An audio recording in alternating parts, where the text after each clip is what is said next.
Hi everyone, welcome to Jailan P S C. Jailan P S സിയുടെ YouTube ചാനലിലേക്ക് എല്ലാവർക്കും സ്വാഗതം. നമ്മളിന്ന് ഡിസ്കസ് ചെയ്യുന്നത് അസിസ്റ്റന്റ് സെയിൽസ്മാൻ എന്ന തസ്തികയുമായി ബന്ധപ്പെട്ട കുറച്ച് കാര്യങ്ങളാണ്. അതിൻ്റെ നിയമന നില, അത് എങ്ങനെ നമുക്ക് ഇനി കുറച്ച് ദിവസം കൂടിയല്ലേ ഉള്ളൂ, അപ്പോൾ അതെങ്ങനെ നമുക്ക് പഠിച്ചെടുക്കാം, ഏതൊക്കെ ടോപ്പിക്കുകൾ നമ്മൾ കൂടുതൽ പ്രിഫറൻസ് കൊടുക്കണം, അങ്ങനെയുള്ള കുറച്ച് കാര്യങ്ങളാണ് ഇന്നത്തെ ഒരു സെഷനിൽ ഡിസ്കസ് ചെയ്യുന്നത്. നമുക്കറിയാം, അസിസ്റ്റന്റ് സെയിൽസ്മാൻ വിജ്ഞാപനം കഴിഞ്ഞ വർഷം തന്നെ ഔട്ട് ചെയ്തിട്ടുണ്ടായി അല്ലേ. 30/12/2024 എന്ത് ഗസറ്റഡ് ഡേറ്റ്, അതായത് പബ്ലിഷ് ചെയ്ത ഡേറ്റ് വരുന്നത്. ലാസ്റ്റ് ഡേറ്റ് എന്തായിരുന്നു? ജനുവരി 29 അപ്ലൈ ചെയ്യേണ്ട ലാസ്റ്റ് ഡേറ്റ്. അപ്പോൾ ഇതിനകം തന്നെ എല്ലാവരും തന്നെ അത് അപ്ലൈ ചെയ്തു എന്ന് വിശ്വസിക്കുന്നു. നമ്മുടെ എക്സാമിനേഷൻ ഒറ്റ എക്സാം ആയിട്ടാണ് എന്ത് അസിസ്റ്റന്റ് സെയിൽസ്മാൻ കണ്ടക്ട് ചെയ്യുന്നത് അല്ലേ. LDCയുടെ അതേ നിലവാരത്തിൽ തന്നെയായിരിക്കും എന്ത് എക്സാമിനേഷൻ വരുന്നത്. കാരണം എന്താ, സ്പെഷ്യൽ ടോപ്പിക് ഒന്നും തന്നെ ഇത്തവണ ഇൻക്ലൂഡ് ചെയ്തിട്ടില്ല. സിലബസ് നോക്കിയാൽ നമുക്കറിയാം. അപ്പോൾ സിലബസ് ഇന്നത്തെ ക്ലാസ്സിൽ നമ്മൾ ജസ്റ്റ് ഒന്ന് പറഞ്ഞു പോകുന്നുണ്ട്. LDCയുടെ അതേ സിലബസ് തന്നെയാണ് എന്ത് സെയിൽസ്മാനും. എക്സാം വരുന്നത് ഒറ്റ എക്സാം ആയിട്ടാണ് എന്ത് നടത്തപ്പെടുന്നത്.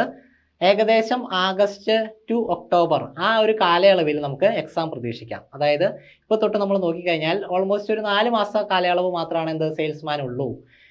LDC കഴിഞ്ഞു കഴിഞ്ഞാൽ, അതായത് ഡിസ്ട്രിക്ട് വൈസ് ആണ് എന്ത് സെയിൽസ്മാൻ്റെയും എക്സാം നടക്കുന്നത്. അപ്പോൾ LDC കഴിഞ്ഞു കഴിഞ്ഞാൽ ഡിസ്ട്രിക്ട് വൈസ് എക്സാം ആയിട്ട് നടക്കുന്നതിൽ അസിസ്റ്റന്റ് സെയിൽസ്മാൻ ആണ് എന്ത് കൂടുതൽ വേക്കൻസീസ് വരുന്നത്. ഓക്കെ, അതായത് LDC ഇപ്പോൾ ഫോർ എക്സാമ്പിൾ എറണാകുളം ജില്ല LDC എടുത്തു കഴിഞ്ഞാൽ ഓപ്പൺ കാറ്റഗറി ഇപ്പോൾ ഓൾമോസ്റ്റ് 700-ൻ്റെ അടുത്ത് പോയിട്ടുണ്ട് ഓപ്പൺ കാറ്റഗറി. ഇനി സെയിൽസ്മാൻ എറണാകുളം നിയമന നില നമ്മൾ എടുത്തു കഴിഞ്ഞാൽ ഓപ്പൺ കാറ്റഗറി ഓൾമോസ്റ്റ് 300-ൻ്റെ അടുത്ത് പോയിട്ടുണ്ട്. അപ്പോൾ അതിൻ്റെ അടുത്ത് തന്നെ നിയമനം നടക്കുന്നതാണ് എന്ത് സെയിൽസ്മാൻ്റെ ഉള്ള പോസ്റ്റും. സെയിൽസ്മാൻ്റെ ആണെങ്കിൽ ഇനിയും നിയമനം നടക്കും. കാരണം ഒരു വർഷം കൂടി എന്ത് നിലവിലെ ലിസ്റ്റിന് കാലാവധിയുണ്ട്. അപ്പോൾ അതിൻ്റെ കാറ്റഗറി നമ്പർ വരുന്നത് 527/2024 കാറ്റഗറി നമ്പർ വരുന്നത്. പിന്നെ Kerala state and civil supplies corporation limited ആണ് എന്ത് ആ ഒരു ബോർഡ് പറയുന്നത്. അസിസ്റ്റന്റ് സെയിൽസ്മാൻ എന്നുള്ളതാണ് എന്ത് നമ്മുടെ ആ പൊസിഷൻ. 23,000 തൊട്ട് 50,200 വരെയാണ് എന്ത് നമ്മുടെ സാലറി സ്കെയിൽ വരുന്നത്. സ്റ്റാർട്ടിംഗ് പൊസിഷനിൽ 23,000 ആയിരിക്കും. പിന്നെ എന്താ ജില്ലാ തലം വെച്ചാണ്, ഡിസ്ട്രിക്ട് വൈസ് വെച്ചാണ്. അപ്പോൾ എന്താ വേറൊരു ഗുണം കൂടിയുണ്ട്, കോമ്പറ്റീഷൻ കുറവായിരിക്കും. അതായത് അതാത് ജില്ലകളിൽ കുറച്ച് നമ്പർ ഓഫ് ആൾക്കാരല്ലേ ആപ്ലിക്കൻ്റ് ആയിട്ടുണ്ടാവുള്ളൂ. അപ്പോൾ അവർക്കിടയിലായിരിക്കും എന്ത് കോമ്പറ്റീഷൻ വരിക, നമ്മൾ LDC പോലെ തന്നെ. ഇനി ഇത് നോക്കിയേ, ഇത് മലപ്പുറം ജില്ലയിലെ നിയമനമാണ്. ഓക്കെ, മലപ്പുറം ജില്ലയിലെ ഇപ്പോൾ നിലവിലെ ഉള്ള നിയമനമാണ്. നോക്കിയേ, ഓപ്പൺ കാറ്റഗറി 243 പോയിട്ടുണ്ട്, ഈഴവ 257, SC ആണെങ്കിൽ 559, റാങ്കുള്ള ആളെ വരെ വിളിച്ചിട്ടുണ്ട്. SCയിൽ ST ആണെങ്കിൽ 4 പേരെയാണ് ഇൻക്ലൂഡ് ചെയ്തിട്ടുള്ളത്. മുസ്ലിം ആണെങ്കിൽ 245. ഓക്കെ, ഇനി നോക്കിയാൽ ടോട്ടൽ അഡ്വൈസ് 155 അഡ്വൈസ് പോയിട്ടുണ്ട്. ഓപ്പൺ കാറ്റഗറി 243 കേട്ടോ. അതായത് ഓപ്പൺ കാറ്റഗറി 243 അഡ്വൈസ് 155. അപ്പോൾ അതിവിടെ ഒരു വ്യത്യാസമില്ലേ, അതെന്ന് പറയുന്നത് ഈ 243 റാങ്കുള്ള ഒരാൾക്ക് എന്താ അഡ്വൈസ് പോയിട്ടുണ്ടെങ്കിൽ കൂടി അതിനിടയിലുള്ള റാങ്കിലുള്ള ആൾക്കാർക്ക് വേറെ ഏതെങ്കിലും ജോലിയൊക്കെ ഉണ്ടാവും അല്ലേ. അപ്പോൾ അങ്ങനെയുള്ള ആൾക്കാർ എന്ത് ചെയ്യും, ആ അസിസ്റ്റന്റ് സെയിൽസ്മാൻ എന്നുള്ള ആ പോസ്റ്റിലേക്ക് ജോയിൻ ചെയ്യില്ല.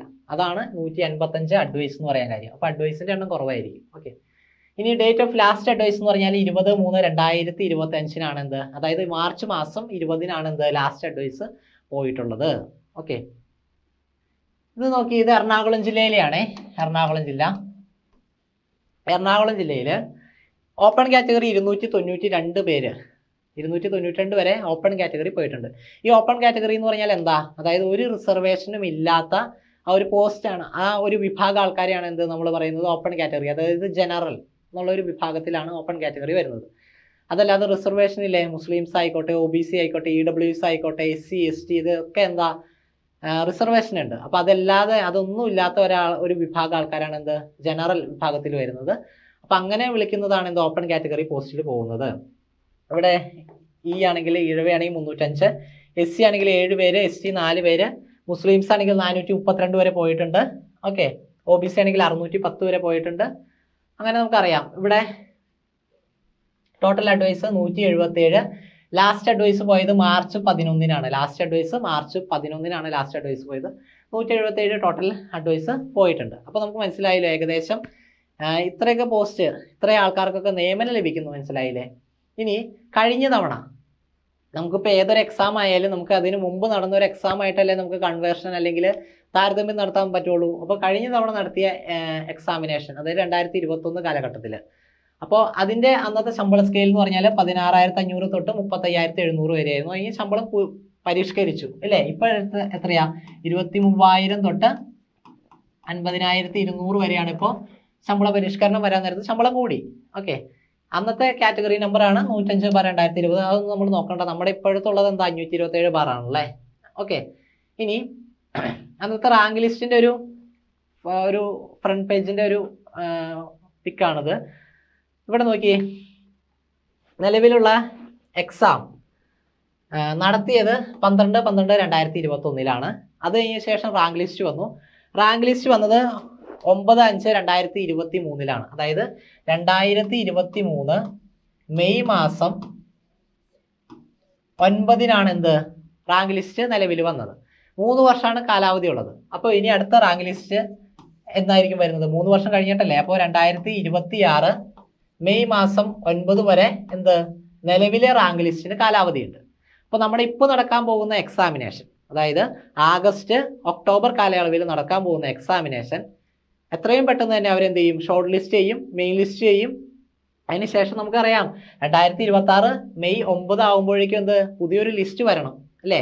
അതിന് പിന്നെ എന്താ 3 വർഷ കാലയളവ് ഉണ്ടായിരിക്കും അല്ലേ. 2026 മെയ് 9 വരെയാണ് നിലവിലെ ലിസ്റ്റിന്റെ കാലാവധി. ഓക്കെ, അപ്പോൾ അതായത് 1 വർഷം കൂടി നിലവിലെ ലിസ്റ്റ് ഉണ്ട്. ഇപ്പോൾ തന്നെ എക്സാമ്പിൾ എറണാകുളം ജില്ലയിൽ 292 ഓപ്പൺ കാറ്റഗറി വിളിച്ചിട്ടുണ്ടെന്ന് പറഞ്ഞു. അതായത് 1 കൊല്ലം കൂടി എന്ന് പറയാൻ നേരത്തെ എത്രയാ? ഓൾമോസ്റ്റ് ഒരു 400, മിനിമം ഒരു 400 പേരെങ്കിലും ഓപ്പൺ കാറ്റഗറി തന്നെ എന്ത് നിയമനം നടത്തും അല്ലേ. അപ്പം അത്രയും വേക്കൻസി ഉണ്ട്. LDC ആണെങ്കിൽ ഓൾമോസ്റ്റ് എന്താ എറണാകുളം ജില്ല ബേസ് ചെയ്താണ് പറയുന്നത്. LDC ആണെങ്കിൽ ഒരു 700 മാക്സിമം. ഓക്കെ, മലപ്പുറം ആണെങ്കിലും ഇതുപോലെ തന്നെയാണ് നമ്മൾ കണ്ടത്. 292 അല്ല, 250 അടുത്ത് എന്ത് ഓപ്പൺ കാറ്റഗറി പോയിട്ടുണ്ടായിരുന്നു അല്ലേ.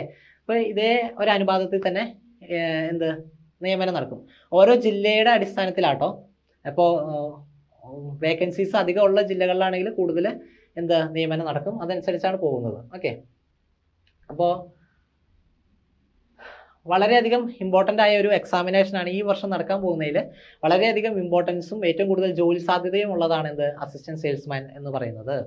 അപ്പോൾ അതിൻ്റേതായ രീതിയിൽ നമ്മൾ പഠിക്കണം. ഇനി ഒരു 4 മാസ കാലയളവല്ലേ ഉള്ളൂ. അപ്പോൾ അത് ഏതൊക്കെ സബ്ജക്റ്റിന് നമ്മൾ മുൻഗണന കൊടുക്കണം, ഏതൊക്കെ രീതിയിൽ പഠനം അപ്രോച്ച് ചെയ്യണം, ഓരോ സബ്ജക്റ്റിനെ എങ്ങനെ അപ്രോച്ച് ചെയ്യണം ഒക്കെ നമുക്ക് നോക്കാം. കഴിഞ്ഞ തവണ നടത്തിയ എക്സാമിനേഷൻ്റെ കട്ട് ഓഫ് വന്നത് 64.67 കട്ട് ഓഫ് വന്നത്. പക്ഷേ ഈ വർഷം നമുക്ക് 64.67 വരും അങ്ങനെയൊന്നും നമുക്ക് മുൻകൂട്ടി പ്രൊഡിക്റ്റ് ചെയ്യാൻ പറ്റില്ല. കാരണം എക്സാം നടന്നിട്ടില്ല. എക്സാം നടന്ന് അതിൻ്റെ ടഫ്നെസ് ഒക്കെ മനസ്സിലാക്കിയതിന് ശേഷം മാത്രമാണ് എന്ത് നമുക്ക് കട്ട് ഓഫ് ഏകദേശം നമുക്ക് അനുമാനിക്കാൻ പറ്റുള്ളൂ അല്ലേ. പിന്നെ കഴിഞ്ഞ തവണ 876 പേരുടെ ലിസ്റ്റാണ് ഇട്ടത്. ഇത്തവണ അത്ര പേരുടെ ലിസ്റ്റ് ഇടില്ല. കാരണം ഇപ്പോൾ നമുക്കറിയാം PSCയുടെ ഒരു ട്രെൻഡ് അനുസരിച്ച് എന്താ ലിസ്റ്റുകളുടെ എണ്ണം കുറച്ച് വരികയാണ്.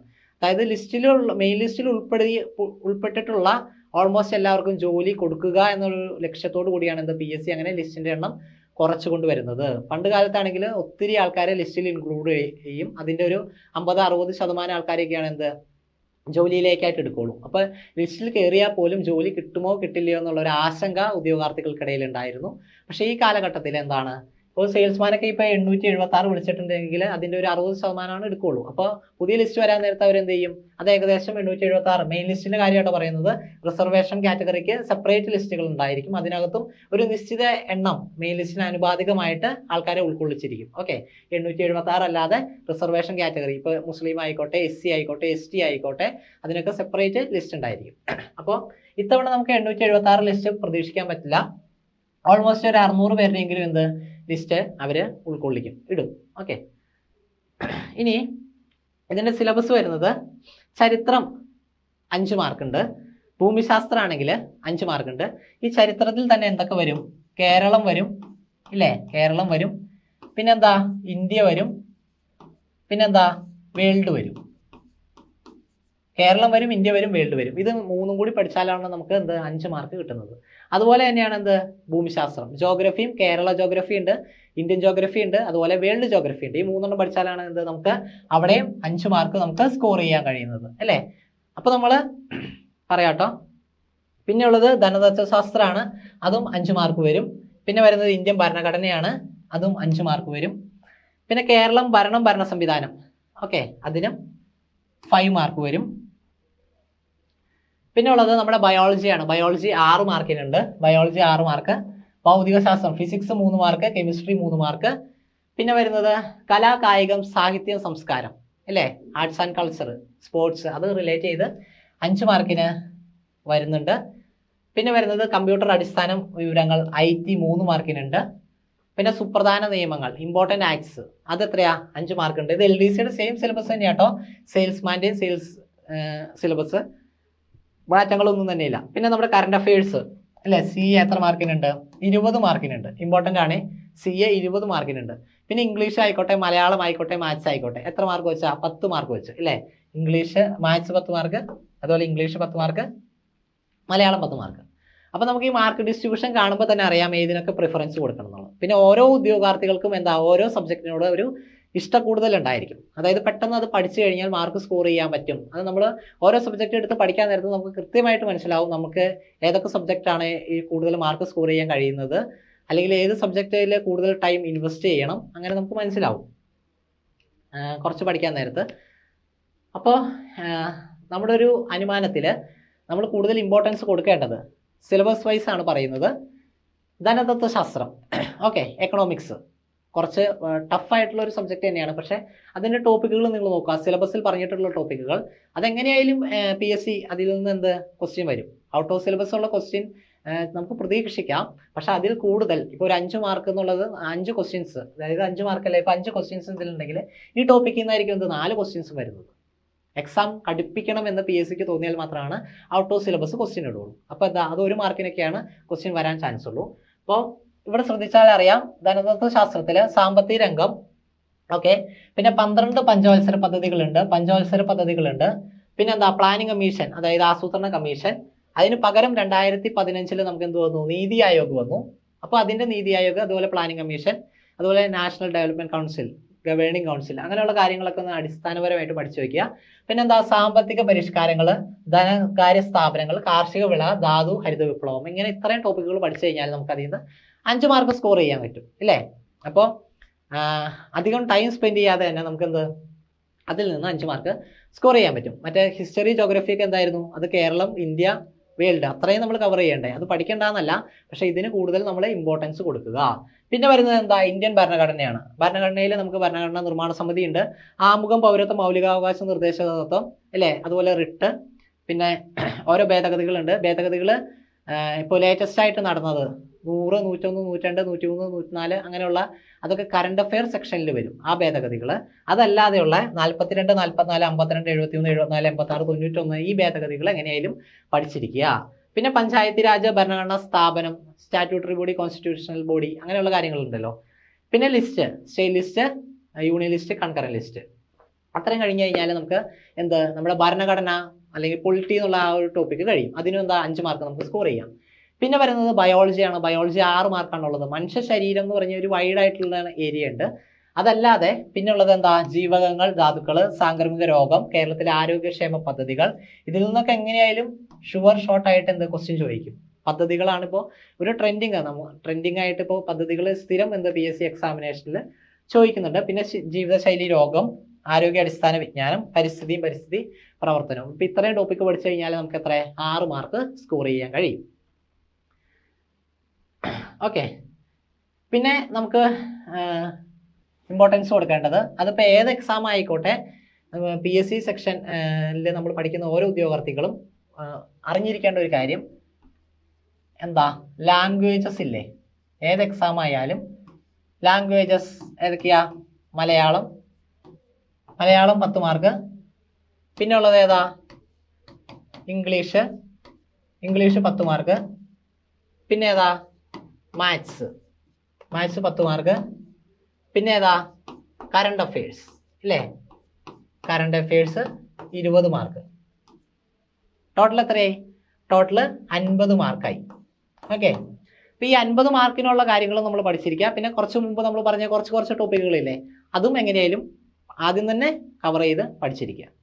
അപ്പോൾ ഞങ്ങളുടെ പ്ലാറ്റ്ഫോം ജെയിലൻ PSC അസിസ്റ്റന്റ് സെയിൽസ്മാന് വേണ്ടി ഒരു പുതിയൊരു കോഴ്സ് ലോഞ്ച് ചെയ്തിട്ടുണ്ട്. ഏകദേശം 4 മാസമാണെങ്കിൽ നമുക്ക് ഏകദേശം എക്സാമിന് ഉള്ളൂ. അതായത് ആഗസ്റ്റിൽ തന്നെ എക്സാം ഉണ്ടാവും എന്നുള്ള രീതിയിൽ നമ്മൾ പഠിച്ചു പോകണം അല്ലേ. അപ്പോൾ ആ ഒരു രീതിയിൽ ചിട്ടയോടുകൂടി നമുക്ക് പഠിക്കുന്നതിന് വേണ്ടി, അതായത് ഈ സബ്ജക്റ്റുകളെയൊക്കെ ഫോക്കസ് ചെയ്തുകൊണ്ടുള്ള ഒരു പാക്കേജ് ഇപ്പോൾ പുതിയതായിട്ട് ലോഞ്ച് ചെയ്തിട്ടുണ്ട്. അപ്പോൾ കൂടുതൽ ഡീറ്റെയിൽസിനായിട്ട് നിങ്ങൾ താഴെ കാണുന്ന നമ്പറിൽ വിളിച്ച് കോൺടാക്റ്റ് ചെയ്യുക. അതുകൂടാതെ ഇതുപോലെയുള്ള കൂടുതൽ ഇൻഫോർമേറ്റീവ് വീഡിയോസിനും കൂടുതൽ വിവരങ്ങൾക്കുമായിട്ട് നമ്മുടെ യൂട്യൂബ് ചാനൽ സബ്സ്ക്രൈബ് ചെയ്ത് വയ്ക്കുക.